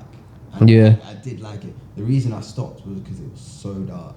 Yeah, because you catch the feelings of the show too, in terms of like when I watched The Godfather, like you watch it and then you're like, that was fucking class, and like you feel a bit prideful. You get like, you're like, this is really good and all, and then like for the rest of the day you're like fucking, you're thinking about respect and shit, and like yeah, you're walking about like, or you watch like Step Brothers and then you're just down to have a good laugh with your mate. But like I think when you watch sick stuff like that, you be sitting there and you're like, I just feel a bit fucked up in the head now for the rest of the day. Just sat down for like what, a season, 10 hours of a season, just people talking about death. Oh, and it's all so gory too. Because that there Blue Velvet, mate, it's a... Is it Stanley Kubrick? I'm not sure. It might not be. But right, it was the maddest scene ever. I turned the film off after the scene. So I was like, I don't actually know what I'm watching anymore. I was watching the film. It was this guy. Sees the girl. And I think he's wanting to steal some things from this rich lady's house. And she's like, right, you wait in the car. I'll sneak in. Bada bing, bada boom. I come back out. He sneaks in, the woman comes home, so he hides in her closet, like one of them slatted ones, and he's peeking through and he's looking at her and shit. And then he coughs or something. She hears him. Then she opens the door and puts a knife to him. Stabs him in the face. Makes him get naked. Starts like doing like unchristian acts on him orally. After stabbing him in the face, lies him down, tries to rape him. And then there's a knock on the door. She puts him into the cupboard, some guy comes in who's I don't know, I didn't even really know who the fuck she was. I don't know if it's her husband or she's a hussy and he's giving her a couple of quid. I don't know how it works, if she's a lady of the night or something. But he comes in, beats the shit out of her, keeps saying, don't look at me. And then he starts crying, going, mommy, mommy. And then he starts proper, like, aggressively jackrabbling her for about 3 to 5 seconds and then goes, and then leaves. And this was the whole scene. Mate, this is like a fucking 14... Yeah, like, I'm laughing because it's just like... It's a 14-minute long oneer. Yeah, it's a one-take scene. Uncomfortable. Mate, it's a one-take scene. It's fucked up. And like, my girlfriend came home from work and she was like, what are you doing? I was like, watching all those films. Blue Velvet's supposed to be a classic, like a cult classic. It had said on the tag beside it when I was watching it, it said thriller and then erotic. And I was like, I don't know what that means. That sounds a bit spicy for old Hollywood. I'll give it a go. Oh, I was like, that sounds like it's going to be a fruitful show. It was fucked up. I was like, no, mate, there's erotic and then there's downright fucking deranged. I was like, mate, whoever wrote that needs looked at. Because there's certain old Hollywood films that I don't like watching because, like, yeah, even like loads of them, like, the female co-part gets smacked around for real. Like, that bit's not acting. So, that Chinatown... great film. One of the things that I like about Chinatown was that, like, it wasn't one of them films where, like, they're just proper being cons to women. Like, he's got a wee secretary, he's really sound to her, he's fucking fancies the wife and all, and he's like, right, this is all good crack. But then at the end, when I was watching it again, I was like, he starts shouting at her, he's like, I want the truth. Who is this mystery girl? Like, who the fuck is this girl? You keep going, mean. She goes, it's my daughter. And then he just goes, I want the truth. Boom. And so it's like, my mother. And then he goes, boom. And then she was my daughter. And he goes, boom, my mother. And then he just throws her off the wall. And I was like, watching it, I was like, this really happened. It's not that, there's method acting and then they're smashing your co-part off the fucking wall. Like, old Hollywood was different. Like, and do you know what? There was probably no intimacy coordinator there, nope. At that time. Nope. Definitely not. No, not a chance. Not a chance at all. It wasn't the same thing back then. No, and I think this is why people have that sort of like generalization of the music industry. Or no, not the music industry, sorry, like the film industry. But I think that seems to only be at like the really, really high up level. Yeah. It doesn't seem, because it's like, it's not at the grassroots level of things. And like, as you're starting to go up, it's like when you get into those people that have been there from that time period, I think that's probably where it would still be prevalent. Because who was your boy from Nickelodeon that got caught? What'd you call him? You know his name? I don't know. Drake Bell? Oh, yeah, are you talking? No, because he was... the guy, though. Yeah, because he was Drake Bell was the diddly, not the diddler. Dan Schneider, yeah. He's a producer, is he? Mm-hmm. Yeah, he's the one that got... Yeah, so Drake and Josh, iCarly, Victoria... That's the one, yeah. Drake and Josh was the one I watched. I loved that show as a kid. It was smashing. But that was... You have it written in where it's like, send in pictures of your feet.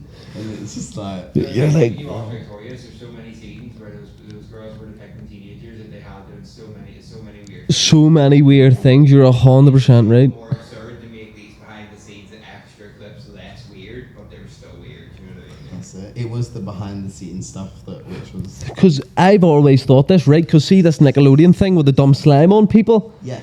I don't think that's just for fun. I think that guy likes that. I think because he was doing all those...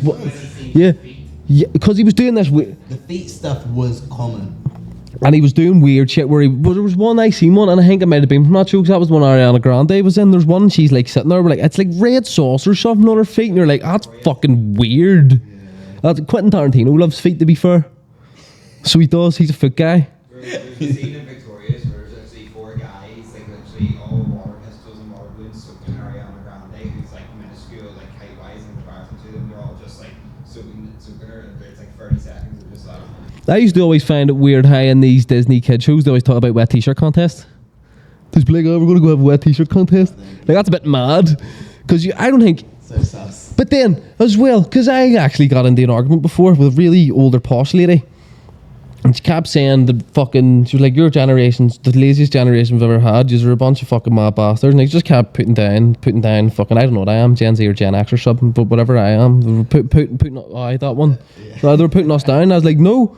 Fucking we're good people. And she was like, yeah, no, like back in my day none of that would have happened. And I was like, back in your day, Jimmy Savile was on TV making kids' wishes come true, not even lying that he was a paedophile, and you were fine with it. And the documentary only came out like 3 years ago. We only caught him when he died.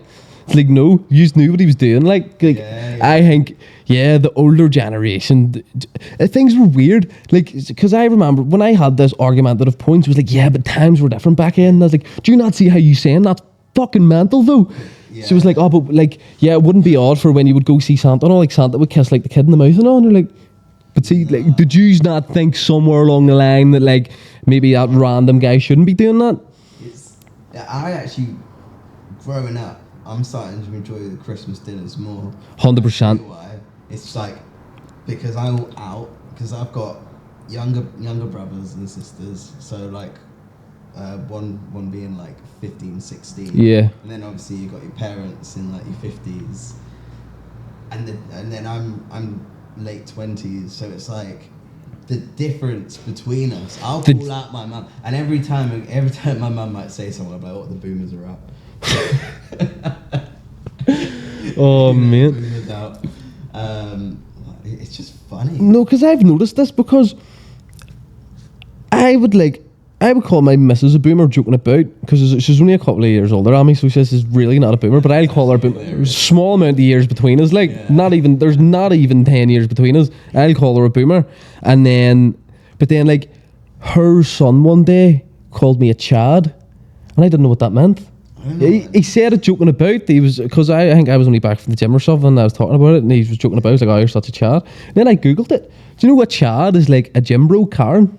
Like, do you know those fellas that are just like, oh, going to the gym? Like, oh, you're such a Chad. That's what that means. And I was like, did I just get boomered? Is that what just happened to me? I like that. Where I remember overhearing him on the phone talking to his wee mate, and it was such a fucking cool wee moment for me, because he must have been getting asked, oh, fucking, what's your mum's partner like? And he's like, oh, he's funny, he's a bit of a Chad, but his food's great though. And I was sitting in the room, he didn't know I heard me, and I was like, oh, I'm so happy with that. That's a good one. I'd take that. I took that with pride. I was like, nice, respect. Yeah. You know what I mean? Like, growing up in Belfast, what's the slang word that you used when you were younger but isn't about now? Is there one which...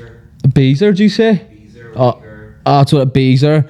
Weaker's still about. Wick is my favourite one. Wick, we need to bring that back. I've always said this. See if something's shit, you'd be like, that's proper fucking wick, ain't like. What's that? I don't know.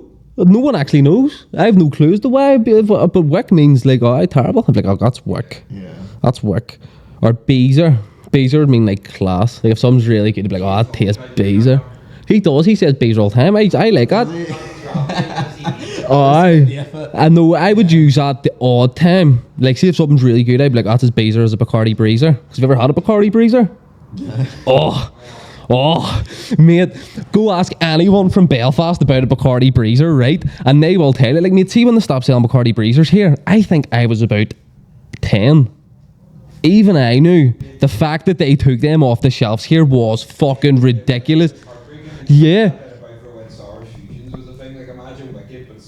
Oh no, SARS used to make me be sick because it was like viscous as fuck. Yeah, like a VK. But no, mate, a Bacardi Breezer. It's like doubly KD, but not. I don't know how to describe it. KD, but stronger, or like same percentage. It's an alcopop, like, yeah. But mate, they're just so delicious. I think the only place you can get any want to go. So I know we sell them now, like for dearer than what they cost, like because I don't think we actually. Like the Sunny D's and stuff like that. Yeah, because Sunny D's used to be banging too. And then now, like the alcohol company on like Boucher, will like order a load of them in, like internationally, and then we have to pay a premium for them. And made people line up. The price of them started to come down, like, because I remember paying fucking, I think it was like £4 for one of them, like in the shop. And like these are small bottles, mate. And you'd have bought a load of them. They were delicious, like. 25 quid for a 12 pack of Breezers, I would, mate. Oh no, delicious. Sunny D's as well. I haven't actually thought about Sunny D in ages because it's not nice anymore. And they brought it back. So they brought it back, but like half the amount of sugar in it, and it wasn't the same. I remember like. Oh, because it was better last time I drank it. And needing to follow up with some water. Yeah, because it leaves that yucky taste. Sunny D was lovely. Or I just remember one called Five Alive. I don't know if anyone knows. Oh, I know because it was, I think. Oh. Oh, I know, Five Alive used to be class, and then they started making them in the tins, and then I think the tins bankrupted the company because they were fucking stinking, the tins. Like, there's all sorts of old fucking throwback food. Loads of things that you can get here that you can't get in England as well. Have you ever had a BPM? No. You can only get them in Ireland. Yeah, they're owned by Coca-Cola, but no BPM, mate. It's like an energy drink. Delicious. Delicious, mate. I rate The name beats per minute. Oh, mate, BP. But here, this is it. There's loads of like culture around like just corner shops, snacks and drinks in the country. Because even like, what's another one? Hot Lips and Banshee Bones. Stopped selling them for years. The public were outraged. We as a collection of people were fucking livid. You thought that you seen bad at the fucking flag protests. You thought that fucking all the troubles were bad. Mate, the day they took Hot Lips off a shelf, shit went fucking down. Like, I'm telling you, because they brought them back. biblical. Oh, mate, no, because even BPM, there's red, which is literally just, how's it? Yeah, the green one was the goat. The green one was the nice one, but they stopped selling it. I remember the BPM. They stopped selling green BPM at the shop at the top of my street that I used to get the school bus from, and my ma's mate worked there. And I said to my ma, say to fucking them, why do you not sell the fucking good BPM? And she goes, aye, because it keeps getting like stolen in the mornings before kids go to school. Everyone just keeps coming in and stealing a couple of BPMs, going. You've got 6 flavours now. Aye, they've all sorts of flavours. No one drinks any of them, but the red one. I tried to do a quick one. Ah, yeah, no, mate, a red BPM, that's one that you have to try. Because you've only tried the main water. That doesn't count as the main, man. You know, like in Belfast, how much of like London slang would you hear about? So, because like obviously it will be in a lot of like the music that you can listen to. This is it. So I sort of have like a hot take on this because I have an expression about Belfast and Northern Ireland as a whole, which is you're too Irish for the British and you're too British for the Irish. So I sort of think that we sit and watch, and then like the best of what we see is what we take from both sides. So like there's loads of like Dublin slang that's prominent up here, and then there'd be a good bit of fucking London slang that would be prominent here as well. So like I think we just sort of like steal what we like. Yeah. Because we're like, listen, you're both half claiming us, but you're also both not claiming us. So like we'll fucking do what we want. Yeah, just cherry pick it, because I think we would hear it all, but then I don't really think it is more just the Belfast rappers that adopt that London slang. Because see the amount of Belfast rappers that say fam, and it makes me feel sick. Do you know what it is for me? It's the wagwan, because it's like I went to uni. I wagwan. I went to uni in England for 4 years to learn. Like, you know what I mean? I used to get told off by my friends who said it wrong, and then there's people here who literally never left Belfast and they're just like walking about going wagwan fam, what you tell me? And I'm like, you haven't lived that life. The only one. It's like as well, I think it's that change of sometimes I would hear someone pushing in Belfast, pushing like some London, they'll see me and they might push some like London slang on me. I'm like, that's slang that even my brother wouldn't use anymore. Yeah. Like I wouldn't have used that for 5-6 years. I'm just surprised that 100%. you're pushing it. Alright, well this is it, because you'll get ones like, see, you'll hear a lot of people that say bruv and all. Yeah. Where I'm like, no, we've got a word for that. We say brar. That's our word. We've got a word. Yeah. I like that word. It's unique to us, because you'll go to, like, because I remember being in Greece and turning around to the bartender and being like, there's a favourite, gives another shot of whiskey, brar. And he goes, what did you call me? And he looked really offended. And I was like, no, it's like brother, but without the THE. And he was like, what the fuck does that mean? I was like, it's like brar. Like, you're my brother, but like brar. Like, just take a couple of letters out. Just take it. And see, trying to explain this to a fucking Greek fella, that like, and like, he like is going out of his way to speak to me in my language because I can't speak Greek. So there's already a difficulty there. Yeah. And I'm trying to tell him something that most people that speak English don't understand. Ah, mate, it was a balls. Like, it's actually quite funny. Yeah. I really struggle on holiday. Where I'm like, I'm just like, oh, I don't really, like, I don't understand it. Especially when I first came here, I was like, what? Alright, like, you've probably someone been like, is that coffee house nice? And like, oh, it's ticket. I'm like, what the fuck does that mean? Yeah. Because ticket means class, that's the ticket. I just really like, just like, even just things like Millie. Oh, a millie. Yeah. A millie. It's so simple, and it just makes sense. Like, Or have you ever heard the term you heifer? No. If a wee girl's like fucking like just generally big, you call them a heifer. I don't know why you call them a heifer, because see the main cow, like the main female cow in your farm's your heifer. The biggest female cow you've got, that's a heifer. A big fat cow is a heifer. So they'll be like, you fucking heifer ye. I think I've heard that one, but it's The way people I just love hearing, even like when you go abroad and you start talking to other people and finding out, you know, when dispersers is like, oh, give me like a phrase, and you get the classic, they just tell you about like an Italian swear word, and you're like, all right, thanks for that, but give me something good. yeah, give me something a bit of guts to it, give me something. Yeah, it's so, because that's what I was kind of interested about, like how slang's evolved here, because I was talking to my brother and I was like, oh, like, did you have the word scheme? Like, he's like, oh, like, how, like, if you say, if I said something to you and you didn't believe it, you'd be like, oh, scheme. No, see, I never heard that. Yeah, like that was every time when I was a teenager, you'd be like, oh, scheme, whatever. Cheers. Because we've an R1, we've got one, because as well, there's certain Belfast slang that doesn't even travel up as far as Ballymena, because we have a word for when you're embarrassed, and it's called being scundered. You're like, I'm scundered, proper scundered. But then see in Ballymena, they'll say scunnered if they're bored.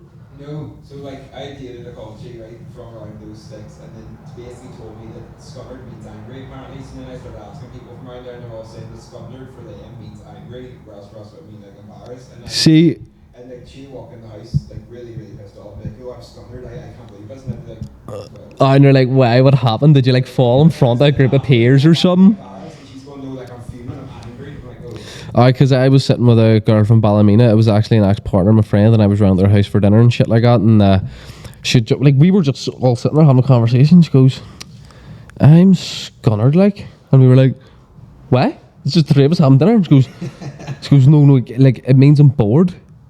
And then we were like, well then, double what the fuck? We're sitting here having dinner. God, because we've loads of weird slang. I love the...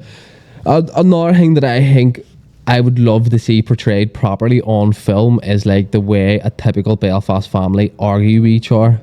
Because I'll come into my mum's house, and if I've done something to piss me off, she'll be in the kitchen and she'll be cleaning and she'll be washing the dishes, and you'll be like, are you alright? And she'll be like, aye. And you're like, no, come on, something's wrong. And you're like, right, it's because I've been sitting up in that stupid fucking bastard in room of yours all fucking day, because all I can smell is a stupid bastard and fucking smell of grass in that stinking fucking cunt in room, I swear. And then they'll all... Yeah. And they'll finish it with a... And you think... Or if they're telling you... If you say expect your mum to do something, like if you're like, oh, do that for me, please. And you're like... And you think, well, I'm standing here being fucking washing dishes all day and fucking putting that chop away and all, and you think, I'm gonna stand here and do that for you? Fuck. Like, to drag it out. Yeah. And you're like, shit, because my mum will do it, but her head will go. Because my mum's fucking born and raised in East Belfast, like, so my mum will be like, fuck. And she finishes it, like, she throws the CK at you, she's like, fuck. She, like, loads it up like a gun, fires it off, like, boom. I love a Belfast man, just in general. I don't think there's a parenting style like it in the world, because like I have this philosophy, and I use it anytime I'm parenting a child, anytime I'm trying to teach a child something, or like if a child is in my care and they do something and I'm like, don't do that, you're gonna hurt yourself. See if they fall, bust their face in. I learned this from growing up in Belfast. Play stupid games, win stupid prizes, and that's it. That's it. Listen, if you busted your knee open and you need a plaster, you'll get a plaster, but like you can't cry, because play stupid games, win stupid prizes. Yeah. You were warned, like. Fuck around, find out. You fuck around, you find out. This is exactly it, because that's what the last generation's fuck around and find out was. That's what my granny used to always say to me as well, because she used to be like, stop running. My granny wasn't one of those ones where if she told you to stop something, she'd be like, right, that's it, and then they would take you and put you on the naughty step, and I'd be like, right, and sweat. And then she would watch you, and then she'd be like, now what I tell you? What did I tell you? It happened. And you can't. Yeah, you can't. You're standing there crying. You're like, I just want a bit of sympathy. It hurt my chin. Like, fuck it. You were told not to. Because I think there's a real art in being able to supervise a child doing something irresponsible and stupid. There's like an art to it. See, knowing when to give a child the free rein, where they might hurt themselves, or they might do something wrong, or they might break something or something. See, knowing when to give them that free rein. You know what though? It is quite funny. There will be a point where it's like, Yeah, loosely like, oh yeah, fuck around, find out. Mm-hmm. It'll be funny just to see. Yeah, no, mate, because this is where Absolutely no, this is where my fucking Roy King fucking comes out, because see, watching kids really run really fast, it gives me anxiety because they're not flat on their feet. But then there's always a there's always a voice in the back of my head going, "Please fall." Exactly that. Or like a wee kid's just being a dick, and you're like, hey, yeah, it's like you and the walk past, you're like, I could just go, and you just be done for. Like, I love fucking. That's where I sort of find that I enjoy Christmas dinners more. Touching back on what you said earlier, like as an adult now, because I can get whiskey drunk because I'm the fun uncle. I'm the funkle. Do you know what I mean? Like I can go. Yeah, I know what I mean. I'm uncle. I can get drunk, have a few whiskeys, stand around and be like, right, let's have a fucking Hot Wheels race and go mad. And then fucking as soon as the child gets really excited and shit like that, there and I'm overwhelmed, I'm like, right, bet you're there. I love that because it's like being a dad, but you can give it back. As soon as you're like, I'm overwhelmed now, you can hand it back. Like even I was my cousin's 18th birthday party, and I was mad that she turned 18. It was one of them ones where I was like, oh shit, you're 18, like you're my baby cousin, this is mad. And I like, my nephew turned round and I was going out for a cigarette, and he was like, can I come out with you? And he's only 5. And I turned around and I was like, well, listen, I'm the fun uncle. I don't have an issue if you give me 6 feet. Like if you give me the distance while I'm smoking, like I don't really care. Ask your mum. Mum was like, oh, no bother. And then I came out and I was sitting down. My auntie and my uncle was there, and then I pulled him a wee chair like a good bit away and all. And he literally came out and goes, right, I'm coming out for a smoke with you lads. And he just sat there, cool as you like. That was cool as fuck. I love that. He knew that this was his. He knew that was his time at the adult table. Because I love that. See, when you give kids that extra bit of responsibility. Because I love doing that. Like anytime I am like minding the child or stuff like that, like I let him make his own decisions and I let him do his own thing. I'm like, yeah, you can do whatever the fuck you want as long as you're responsible about it. Because I'll let him play and make the biggest mess he wants. But I'm always prepared for the meltdown of I'm gonna stand and watch him clean it, and it's gonna take 2 hours. But like I just have to grit my teeth and be like, you're doing that for the next fucking ages. Another fun one is though, you know you're about to let the little cousin go away.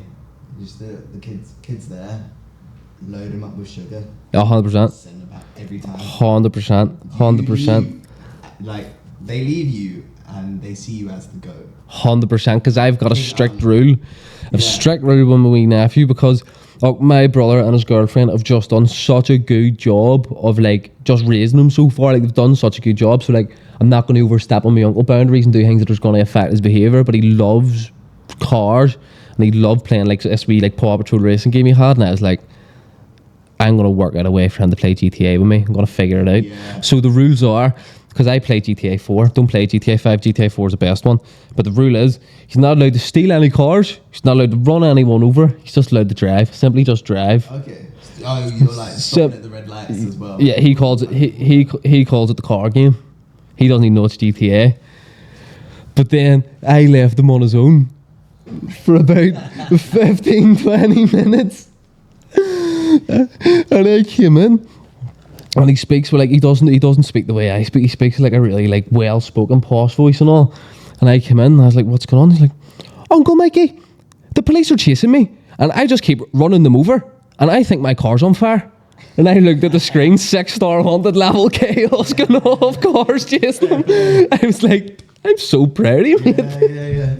Because you can't fault them. I really do think that was like the main thing that was the catalyst for like the genuine change in my life was the like being closer around my family, and then the likes of my nephew or like my girlfriend's got fucking 3 amazing kids as well, and I think like sort of building that relationship and sort of having that like I think it sort of gave me like a whole separate outlook, because when I started making music I was just doing a load of negative things, and then I sort of learned that if you educate yourself enough you can make a lot of money doing like creative stuff.